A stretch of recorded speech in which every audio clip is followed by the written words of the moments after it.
অন্ততপক্ষে আর্জেন্টিনার মতো চুরি করে খেলে নাই। মানে কষ্ট লাগবে তো থেকে আর কি, এখন কি বলতাম, আর কিছু বলার নাই।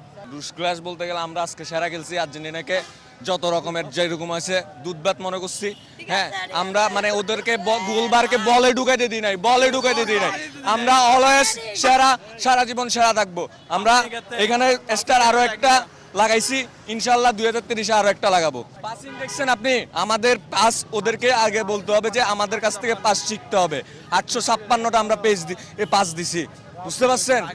মেসি বিদায়, সেটার জন্য খুব খারাপ লেগেছে, তবে সব মিলাই খুব এনজয় করেছি। ওয়েল প্লে, ঠিক আছে।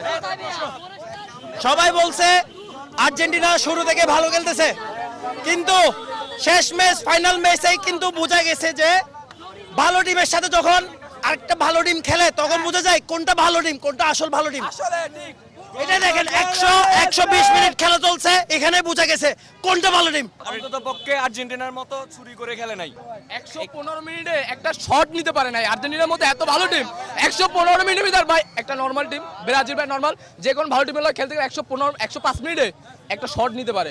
আর্জেন্টিনার মতো একটা টিম 105 মিনিট একটা শট নিতে পারে নাই। এটা ডি বক্সে ওদের মাত্র দুইটা প্লেয়ারের মাত্র দুইটা টাচ, ভালো খেলছে। আজকে 8টা ম্যাচের ভিতরে আজকে খুব খারাপ খেলছে, এটা আমরা স্বীকার করতে পারবো। তবে দুইবার টানা খেলাতে আমরা অনেক খুশি আছি।